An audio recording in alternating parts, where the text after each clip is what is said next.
Olá!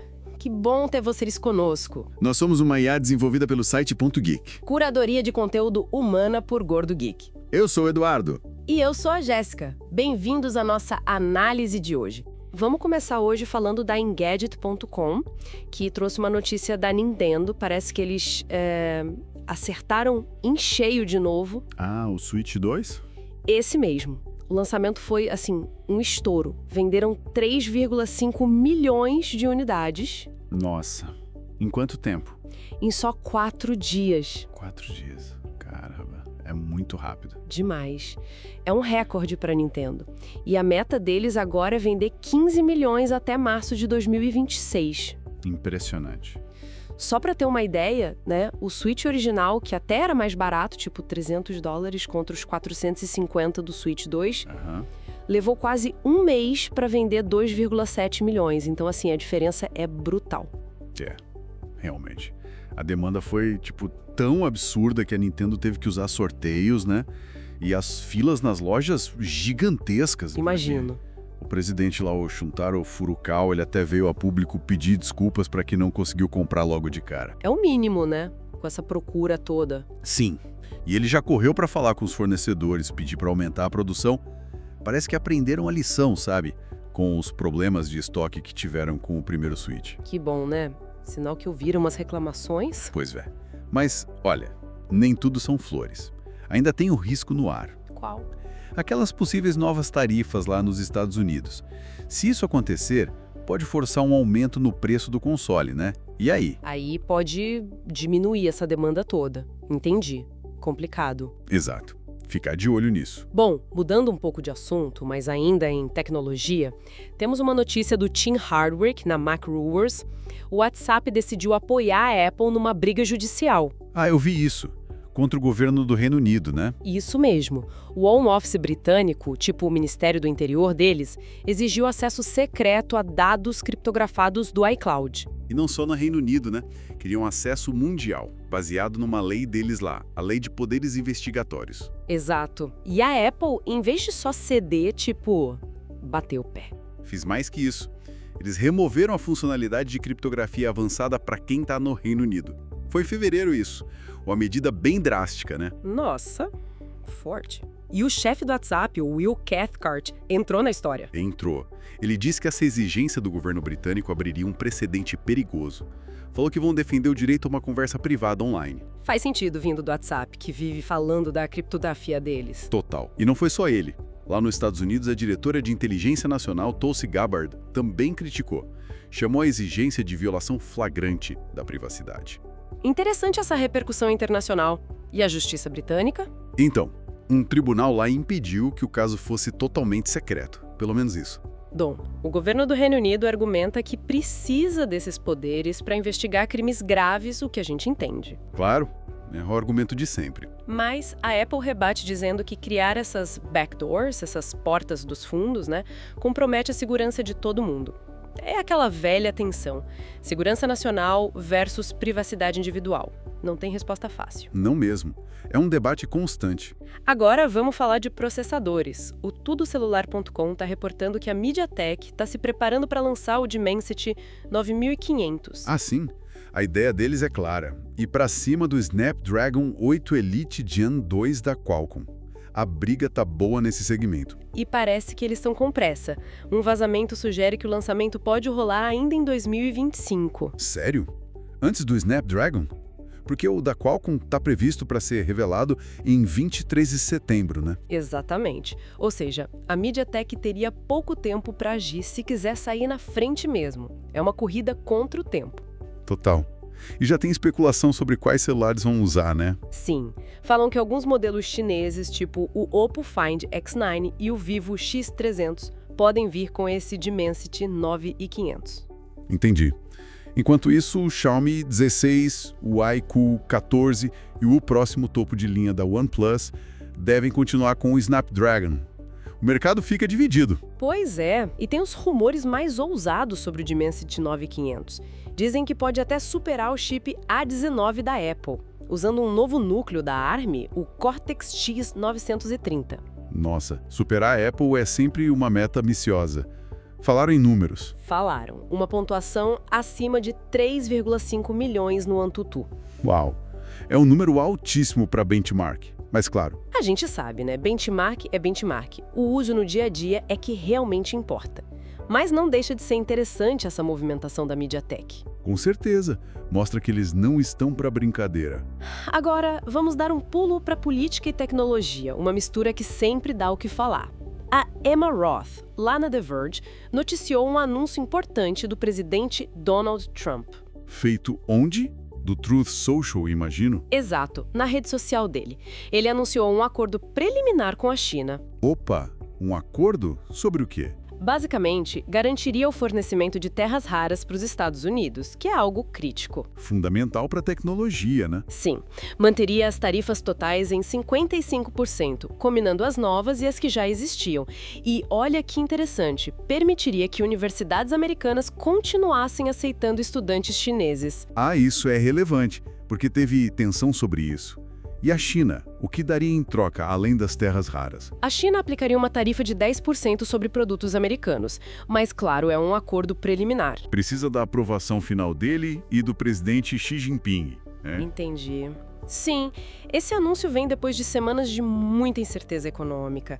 Aquele vai e vem de tarifas que deixou todo mundo meio tenso. Lembro, teve até umas restrições recentes da China a minerais de terras raras, que afetaram a produção de carros na Europa, né? Exato. E teve também o secretário de Estado americano, Marco Rubio, falando sobre planos de revogar vistos de estudantes chineses. Então, esse acordo vem para tentar acalmar os ânimos. Faz sentido. O secretário de Comércio dos Estados Unidos, Howard Lutnick, até usou uma expressão, falou num framework para implementar o Consenso de Genebra. Um jeito mais formal de dizer que estão tentando botar ordem na casa, né? É, parece que sim. Vamos ver se esse acordo se confirma mesmo. E continuando nessa esfera político-tecnológica, tem mais uma notícia envolvendo uma figura conhecida, Elon Musk. O Alessandro de Lorenzo, no olhardigital.com.br, relatou isso. O que o Musk aprontou dessa vez? Ou desaprontou? Parece que foi um recuo. Ele postou no X, o antigo Twitter, dizendo que se arrependeu de algumas postagens recentes sobre o presidente Trump. Sério? Ele disse quais? Não especificou. Só falou que foram longe demais. E, curiosamente, as ações da Tesla deram uma subidinha depois dessa declaração. Interessante. Mas por que esse arrependimento agora? Teve alguma briga recente entre eles? Teve, sim, e foi pública. Uma troca de farpas bem feia. Ah, conta aí. O Musk criticou um projeto de lei de corte de impostos que o Trump apoiava. Aí o Trump reagiu, né? Disse que o Musk estava irritado porque os incentivos para carros elétricos tinham diminuído. Típico do Trump. De jeito nenhum. Respondeu duramente lá no X. Chegou a defender impeachment e até mencionou o escândalo Epstein num post que depois ele apagou. Pesado. Nossa, foi baixo mesmo. E agora ele se arrepende. Parece que sim. Fontes próximas a ele dizem que, na verdade, ele gostaria de restabelecer a relação com o Trump. Talvez tenha percebido que foi longe demais mesmo, ou que a briga não era boa para os negócios, né? É, faz sentido. Política e negócios muitas vezes andam juntos ou se atrapalham, né? Exato. Vamos ver os próximos capítulos dessa novela. Saindo um pouco da política e voltando para a inovação em software, o Ivan Mehta, na TechCrunch, cobriu o lançamento beta de um navegador novo, chamado Dia. Dia é daquela The Browser Company, né? Do Arc? Isso. Eles mudaram o foco. O Arc era popular entre alguns nichos, mas parece que não atingiu a escala que eles queriam. Entendi. E o Dia? Qual a proposta dele? O foco é totalmente em inteligência artificial. Ele é baseado no Chromium, como muitos outros, mas a grande sacada é que ele integra um chatbot de IA diretamente na barra de endereço. Direto na barra. Interessante. E o que esse chatbot faz? Ah, faz bastante coisa. Pesquisa na web, claro, mas também resume arquivos, alterna entre chat e busca normal, responde perguntas sobre as abas que você tem abertas. Nossa, sobre as abas abertas, isso é útil. E até redige textos com base nelas. Você pode personalizar o tom e o estilo do bot e tem uma opção para ele usar seu histórico de navegação dos últimos 7 dias para ter mais contexto nas respostas. Contexto é importante para IA. E tem mais alguma coisa? Tem um recurso chamado Skills, que permite criar pequenos códigos, tipo atalhos, para tarefas repetitivas. Legal. Mas, assim, IA em navegador não é exatamente novidade, né? Não, de forma alguma. O Opera já tem coisas, o próprio Chrome está investindo pesado nisso. A diferença do dia parece ser essa integração mais, digamos, central na barra de endereço. Entendi. E quem pode testar? Quem já usava o Arc tem acesso imediato ao beta do dia. Para quem não usava, imagino que logo abram mais convites. Parece promissor. Vamos ver se decola mais que o Arc. E por falar em inovação que parece coisa de ficção científica, a Emma Roth, de novo no The Verge, também cobriu um lançamento da HP, o HP Dimension. HP Dimension. O que é isso? É o primeiro hardware comercial que usa tecnologia Google Beam, lembra do Project Starline? Aquela ideia de videochamada 3D super realista? Ah, lembro. Aquilo parecia incrível nas demonstrações. Virou produto mesmo? Virou. Mas ó, se prepara pro preço. E lá vem. Quanto? Quase $25 mil. O quê? 25 mil? E tem mais. Isso é só o hardware. Como assim? Não vem com software? Não. Precisa comprar uma licença do Google Beam separadamente para poder usar com o Zoom ou com o Google Meet. Meu Deus. É para empresa mesmo, né? Muito empresa. Totalmente corporativo. A tecnologia em si é impressionante. Usa uma tela especial de campo de luz de 65 polegadas e 6 câmeras para criar uma imagem 3D da outra pessoa que parece que ela tá ali na sala com você, sem precisar de óculos especiais. A promessa era essa mesmo, a sensação de presença real. E tem detalhes como iluminação adaptativa para sombras e tons de pele ficarem realistas e áudio espacial com microfones da Poly e 4 alto-falantes. Dizem que funciona melhor com fundo branco atrás da pessoa. Imagino. E se eu ligar para alguém que não tem o Beam? Aí a chamada é 2D normal, como a gente já conhece. Entendi. E onde vai ser lançado? Em vários países, incluindo Estados Unidos e alguns na Europa. Empresas grandes como Salesforce e Deloitte já falaram que vão adotar. Para esse nicho corporativo que precisa muito de colaboração remota e pode pagar, talvez faça sentido. Mas para o usuário comum? Para o usuário comum vai demorar muito, né? Se é que vai chegar um dia nesse formato. Mas é legal ver a tecnologia avançando. Sem dúvida. Agora, mudando para uma notícia mais preocupante, veio do Ian Thompson, no TheRegister.com. O que aconteceu? Um rebocador finalmente conseguiu alcançar um navio cargueiro, o Morning Midas, que está pegando fogo lá perto do Alasca. Pegando fogo, nossa. E o que ele transportava? Aí que está o problema maior. 3.000 carros. E desses, 800 são elétricos. 800 carros elétricos? Putz, isso complica tudo, né? Por causa das baterias. Exatamente. O incêndio, inclusive, começou provavelmente numa bateria de carro elétrico lá pelo dia 3 de junho. A tripulação teve que abandonar o navio. Que perigo. E o navio? Está à deriva, ao sul de uma ilha chamada Adak. Incêndio em bateria de lítio no mar é um pesadelo. A gente sabe que a água salgada pode piorar tudo, causar curtos-circuitos, reações térmicas que saem de controle. E são difíceis de apagar, né? Podem reacender dias depois, é muito complexo. E o que o rebocador está fazendo? O rebocador chamado Gretchen Dunlap chegou com especialistas em combate a incêndio a bordo. Mas o mau tempo na região está dificultando muito a operação de abordagem e controle do fogo. Puxa vida. Tem mais ajuda a caminho, tem. Outros 2 navios com equipamentos mais específicos de combate a incêndio estão indo para lá também. A Zodiac Maritime, que é a operadora do navio, diz que ele ainda está flutuando e que, por enquanto, não há sinais de poluição na água. Menos mal, por enquanto. Mas a gente lembra do caso do Felicity Ace, né? Em 2022. Sim, aquele que afundou no Atlântico com milhares de carros de luxo depois de um incêndio parecido. Começou nos elétricos também. Exato. Tomara que consigam controlar esse incêndio do Morning Midas e evitar um desastre maior. Situação tensa. Muito tensa. Vamos torcer. Trazendo a conversa aqui para o Brasil agora. A Folha de São Paulo publicou uma matéria sobre o Ministério da Ciência, Tecnologia e Inovação, o MCTI. Eles estão procurando um novo local para instalar o supercomputador do Plano Brasileiro de Inteligência Artificial. Ah, eu vi algo sobre isso. A ideia inicial não era instalar lá em Petrópolis, no LNCC? Onde já fica o Santos Dumont, o nosso supercomputador mais potente hoje? Era essa a ideia. O LNCC é o Laboratório Nacional de Computação Científica, né? Mas o próprio LNCC levantou uma questão crucial: o custo da conta de luz. Conta de luz para um supercomputador desse porte deve ser algo astronômico, né? Exato. A máquina que eles estão planejando deve ter uma potência para ficar entre as 5 maiores do mundo. Isso significa um consumo de energia estimado em 10 megawatts. 10 megawatts? Isso é energia pra caramba! Quanto daria isso em reais? Pelas estimativas, a conta de luz mensal passaria dos 7 milhões de reais. 7 milhões por mês, nossa senhora! É o equivalente ao consumo de energia de umas 43 mil residências, é muita coisa. Entendi porque o LNCC ficou preocupado. Eles não o recusaram receber, então? Não, eles não recusaram, só apontaram o tamanho do desafio financeiro que seria bancar essa conta de energia lá. Com razão, né? Totalmente.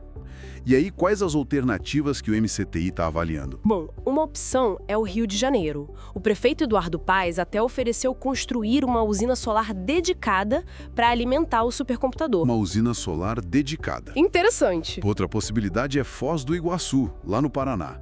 A vantagem seria a proximidade da usina de Itaipu, o que poderia garantir energia mais barata. Mas aí tem a desvantagem da localização, né? Fica longe dos grandes centros de pesquisa em universidades que mais usariam o supercomputador. Exatamente.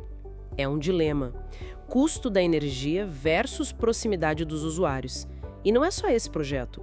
Outras instituições, como o CNEA, lá em Goiás, também estão enfrentando desafios energéticos para rodar supercomputadores focados em IA. Parece que o boom da IA trouxe junto um desafio energético gigantesco que a gente vai ter que resolver aqui no Brasil também. Não adianta ter o hardware se não der para ligar na tomada, né? Basicamente isso. É um ponto crítico para o futuro da pesquisa em IA no país. E para a gente fechar nosso giro de notícias de hoje, uma novidade do setor farmacêutico brasileiro, trazida pela Vitória Lopes Gomes, no olhardigital.com.br. Farmacêutico. O que vem por aí? A Emis, que é uma farmacêutica grande aqui do Brasil, vai lançar em agosto o Oliri. Oliri, o que é? É a primeira caneta injetável para tratamento de obesidade 100% nacional. O princípio ativo é a liraglutida. Liraglutida. Esse nome não me é estranho. É o mesmo do Saxenda e do Victoza, não é? Da Novo Nordisk? Exatamente. A patente da liraglutida expirou em 2024. E a EMS, espertamente, aproveitou essa janela para lançar a versão nacional. Ah, entendi a jogada. E como funciona a liraglutida mesmo? Ela imita um hormônio que a gente produz, o GLP-1. Esse hormônio ajuda a controlar os níveis de glicose no sangue e também atua no cérebro, aumentando a sensação de saciedade, o que ajuda a controlar o apetite. Interessante. E o Oliri já foi aprovado? Sim, a Anvisa aprovou em dezembro do ano passado. E a expectativa é que ele chegue ao mercado custando de 10% a 20% menos que os concorrentes importados, como o Saxenda. Opa! Uma opção mais acessível é sempre bem-vinda, né? Especialmente para tratamentos de longo prazo. Com certeza. E a MS não vai parar por aí, não. Eles já estão preparando um outro produto, o Lirux. Lirux? E esse usa qual princípio ativo? Esse vai usar a semaglutida. Ah, do Ozempic e do Wegovy, a molécula da moda. Essa mesma. O Lirux será voltado para diabetes tipo 2, inicialmente. A previsão do lançamento é para março de 2026. Que é quando a patente da semaglutida deve expirar também, imagino. Exato. Eles estão seguindo a mesma estratégia. A produção inicial do Oliri agora é de 200 mil canetas este ano, mas eles planejam aumentar para 500 mil unidades nos próximos meses. É um movimento bem significativo da indústria farmacêutica nacional nesse mercado de medicamentos para obesidade e diabetes que está super aquecido. Muito significativo. Mostra a capacidade da indústria brasileira de desenvolver e produzir medicamentos complexos e competir com as multinacionais. Vamos acompanhar o lançamento em agosto.